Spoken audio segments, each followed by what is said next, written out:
Welcome to the Three Martini Lunch. Grab a stool next to Greg Columbus of Radio America and Jim Garrity of National Review. Three Martinis coming up. Hey, glad you're with us for the Thursday edition of the Three Martini Lunch. Remember how we started out the week with all good martinis? You know, today's all crazy, and boy, we do have some crazy. And Jim, let's start with perhaps the world's dumbest prospective boyfriend, and unfortunately this person holds a rather sensitive position connected to the U.S. Air Force. This is a civilian worker for the U.S. Air Force, and NBC reports that he's been charged with illegally sending secret information about Russia's war against Ukraine through a foreign dating website to a woman claiming to be in Ukraine. 63-year-old David Slater, a former Army lieutenant colonel who was working in a civilian role for U.S. Strategic Command, was arrested Saturday, according to the Justice Department. They said that Slater acted, quote, in blatant disregard for the security of his country and his oath to safeguard its secrets. Making matters even worse, these indiscretions occurred between February and April of 2022, which was kind of an important time in the whole unfolding of the Russia-Ukraine war. And Jim, this girl, if she even was a girl, who knows how it works on these foreign dating websites, was not exactly subtle in all of this. The Justice Department in the indictment listing how this alleged woman phrased all this stuff. Dear, what is shown on the screens in the special room? It is very interesting. March 15th. By the way, you were the first to tell me that NATO members are traveling by train, and only now this was announced on our news. You are my secret informant, love. How were your meetings? Successful? April 18th. Beloved Dave, do NATO and Biden have a secret plan to help us? On or about March 23rd. Dave, it's great that you get information about specified country number one. First, I hope you will tell me right away. You are my secret agent. With love. On or about April 12th. Sweet Dave, the supply of weapons is completely classified, which is great. On or about April 14th. My sweet Dave, thanks for the valuable information. It's great that 2 officials from the USA are going to Kyiv. On or about April 19th. Dave, I hope tomorrow NATO will prepare a very unpleasant surprise for Putin. Will you tell me? On or about April 21st. You have a job in the operations center today. I remember. I'm sure there's a lot of interesting news there today. And apparently this guy just kept forking over information. It's not like this person was like, hey, I'm really nervous about what's happening. I hope you can reassure me that the United States is going to help us. No, it's like, you're my secret informant. Tell me more. Tell me more. This guy's the dumbest boyfriend since Samson. Oh, Dave. Right now you make the state of Nevada look like it's got good judgment. And how do I... Dave, she's not that into you. I know it seems that way. I know you want to believe. I know every guy, you have a pleasant conversation with a woman. Wow, she's really into me. Not really. Often they're just being nice. Chances are the person you were talking to looked a lot more like Boris than Natasha. I've heard about all of these Russian honey traps, these beautiful, sexy women that will come along and try to get the secrets out of you. I haven't been able to find any of them, darn it. Every guy's like, oh, put that one at me. Don't send the thugs after me. Send the femme fatale after me. This transcript is just hideously embarrassing. First of all, like, a woman's not going to call you beloved Dave. Someone's not going to call you sweet Dave. It's painful. And as usual, we're kind of left asking, who gets access to this kind of classified information? Do they need all the access? You don't want an Orwellian surveillance state overlooking every communication, anybody who handles classified information at all. But come on, Dave. Did you ever interact with her on video? Did you at least see a picture? Because otherwise, this is like, I have a really hot girlfriend in Canada. Your really hot girlfriend in Canada probably works at the Internet Research Agency in St. Petersburg, the troll farm. Look, I hate the commies. I hate the Russians. I really want to beat them. And I always believe that Americans are better. But pull it together, Dave. God, it's too, yeah. Can we make it harder for them? Jeez. If an actual honey trap comes along, I'm like, okay, all right, I can kind of see, this really hot Russian babe comes along. But when it's just a voice on a chat board, really? That's all it took for you to start, hey, let me start photocopying this stuff and send it over. Oh my God, how did we win the Cold War, Greg? How did we do it? We had much better discipline then, obviously. Yeah, this guy's in the Hall of Fame with Samson and Manti Te'o for his... Ironically, Manti Te'o's girlfriend was also a Russian agent. That's how terrible their espionage efforts are. I'd rather have one that didn't exist than one that's a Russian spy. That's a good point. That actually, trust me, my imaginary girlfriend could not have done any harm. Yes. Yes.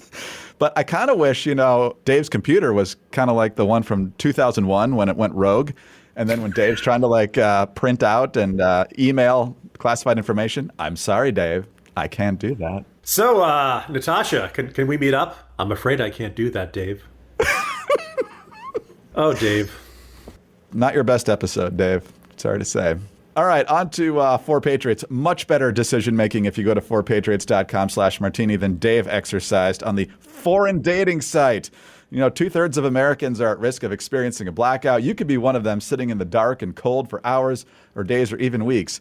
Exercise good judgment, much better than Dave's, and get the Patriot Power Generator 2000X. Now has double the capacity and is expandable, so you can run the big appliances, like your fridge, even longer. It comes with 12 outlets, including 4 AC, plus 2 USB-C outlets that can charge your phone 20 times faster than a regular plug. It never needs gas. Fume-free, silent, and safe, 100% satisfaction guaranteed. Also, find other great deals on the website, including the plant-based protein survival food kit and the butter powder.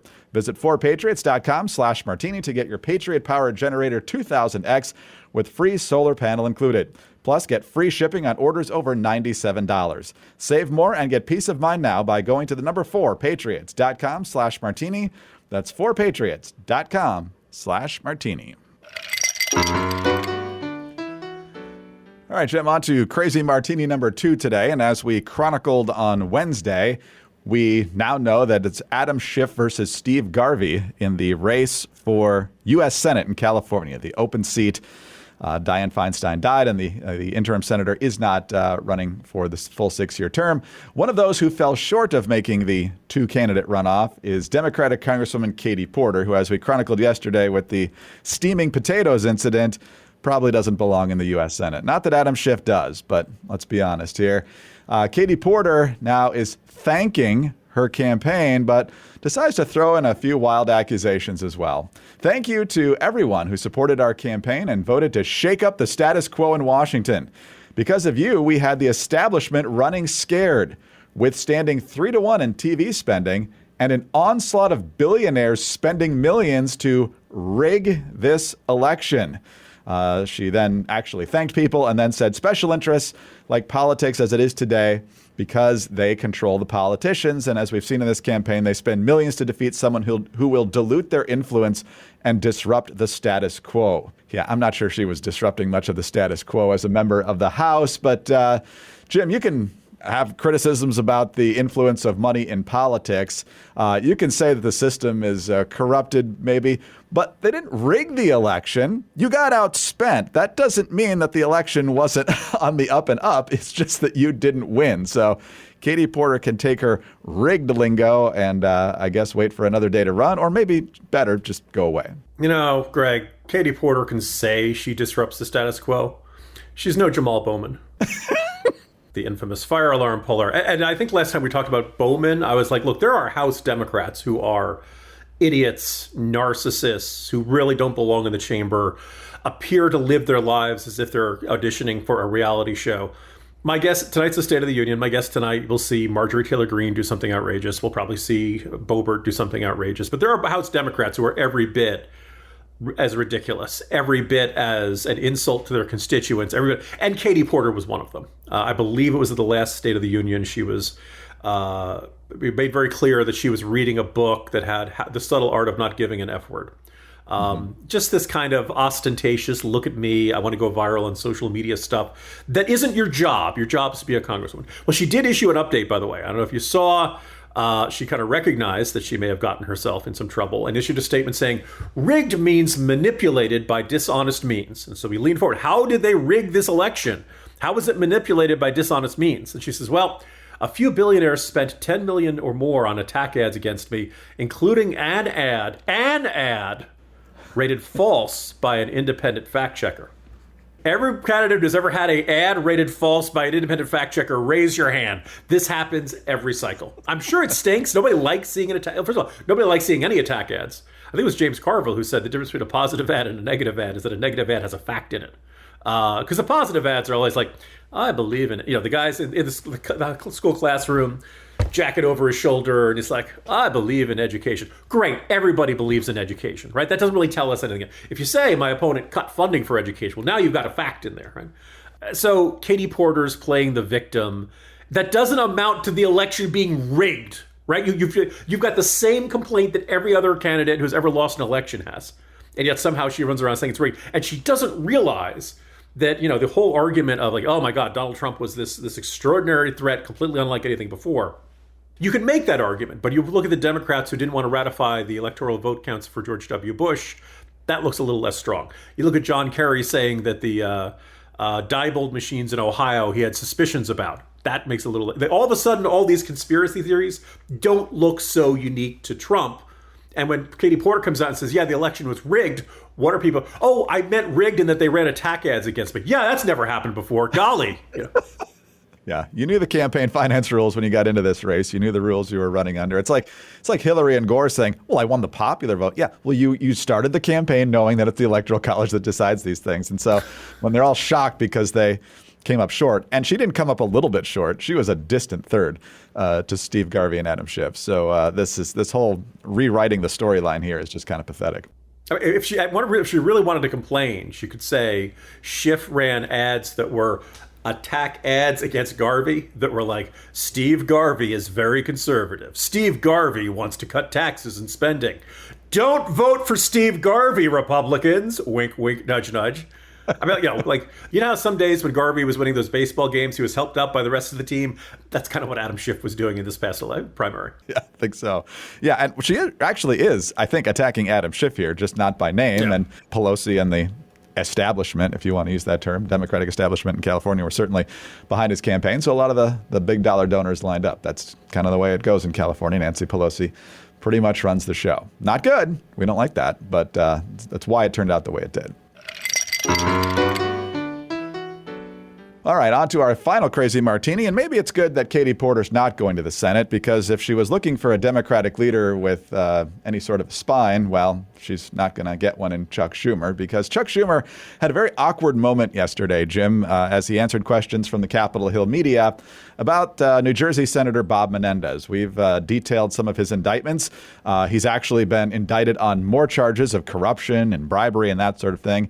Finally came up in public to Schumer in a series of questions, and Schumer looks like he's been brainwashed with this answer that he gives here. The first question's very general. The second question from a different reporter, I think, is very, very telling, and Schumer simply has no answer for it. Senator Menendez is facing another round of indictments. Is it time for him to resign? And if it's not time yet, what will it take? Look, the bottom line, as I've said, the Senate has certain standards that we must live up to. I am very disappointed that Senator Menendez has not lived up to those standards. But why are you okay with him serving in your caucus, sitting on committees, attending classified briefings when he's been charged with bribery, conspiracy, obstruction of justice? As I've said, the Senate has standards. We should all be living up to those standards. I'm deeply disappointed that Senator Menendez has not. Won't even call on him to resign, won't remove his access to classified information. And it's weird because when the situation with George Santos happened in the House, he was expelled, and there was certainly no guarantee that the Republicans were going to hold that seat. They didn't. Democrats win the seat, so now the margin's even tighter. Not even the case here with Menendez in New Jersey. You got a Democratic governor who would immediately appoint another Democrat to fill the seat, and you're likely to have a Democrat win the race later this year. And so you're not losing anything majority-wise to hold this guy accountable. It's just weird that Schumer is kind of in this very vague, oh, I'm so disappointed rhetoric. There's an old joke about when the police over in the United Kingdom were unarmed. I think it was Robin Williams who said that their primary tactic was to say, stop, or I'll say, stop again. That is kind of what we're saying. Schumer, I'm disappointed in you. Senator Menendez, I'm so disappointed that I'm going to say that I'm disappointed. Take that, let that live on your conscience. See if you can get out of bed in the morning knowing that Schumer is disappointed in you. Now, as I think it was Guy Benson who pointed out that, when Santos was expelled, Schumer said, Long Island and Queens deserve better. Now, I'm from New Jersey, so I don't make New Jersey jokes, but I guess apparently he doesn't think New Jersey deserves better. Apparently, this is just fine. This is from the Sopranos to the Mallrats. This is all those people deserve. If Menendez resigned, the Democratic caucus would be down by one guy for the amount of time it took them, the governor, to appoint one and swear him in. That'd be like 48 hours, maybe? Like, it can't be that it leaves the Democrats at any significant event. It has to be easy that Schumer is enough buddies with Menendez that he feels like he'd be, betraying him somehow by calling for his resignation. Mind you, more than half the Democratic caucus has said that Menendez should resign. And that's it. They issued a statement, and then they just, went for it. Fetterman, on the other hand, is on a vendetta. And he's like, what do you have for lunch this morning? A ham sandwich, and Menendez should resign. That's how he loves bringing it up. And he will, rub Menendez's nose in it every chance he gets. And so good for you, Senator Fetterman. I have no problem when the media goes after Republicans who are in scandals. Very often they deserve it. But it's the degree to which, you can't say that Menendez scandal hasn't been, it's not that it hasn't been covered, but I feel like it's been very much check the box journalism, right? He just went from 4 indictments to 18, and it was a blip in the news cycle. It was not a particularly big deal. And Schumer's not doing anything. And I just feel like if this was happening on the Republican side of the aisle, you'd be hearing a lot more attention of it, because we're supposed to draw, the Republicans caught in a scandal. It shows that Republicans are corrupt. There's a deep rot at the heart of the Republican Party. When Menendez gets caught in this, it's just a thing that happened. It's just a weird thing. It's bad. There's no broader lessons. Look, if people think I'm persnickety and irritable today, Greg, I got to cover the State of the Union for both the Post and National Review. Live blogging for both. And I hate this thing normally. I mean, maybe it'll be interesting because of Biden's, decrepitude, but otherwise I got a long day ahead of me. So happy Thursday, everybody. The only thing that could make this worse is if Menendez was forced to resign and then Phil Murphy appointed Adam Gase to the U.S. Senate, and then Jim would be. If he had done that early in the Jets' tenure, I'd be cheering that. Let Gase mismanage the U.S. Senate more than the Jets. It means he can't harm something I care about anymore if he was in the Senate. So anyway. Priorities, people. But yes, Jim will be double live blogging the State of the Union tonight. Get your various games ready to get through it. I believe Biden will probably exceed the extraordinarily low expectations we talked about yesterday. And then the media, most of it, will declare that he's totally fine. As Joe Scarborough said the other day, peak Biden, never been better, which is really an indictment on earlier Biden because, but damning we'll with faint praise. Yes. Yes, indeed. So I'm sure we'll talk about it tomorrow. Jim, see you then. See you tomorrow, Greg. Jim Garrity, National Review. I'm Greg Corombos of Radio America. Thanks for being with us today. Please subscribe to the podcast. If you don't already, tell your friends about us as well. Thanks also for your 5-star ratings and your kind reviews. Please keep those coming. Get us on your home devices. All you have to say is play 3 Martini Lunch Podcast. Follow us both on X. He's at Jim Garrity. I'm at Dateline_DC. Have a fantastic Thursday and join us again on Friday for the next 3 Martini Lunch.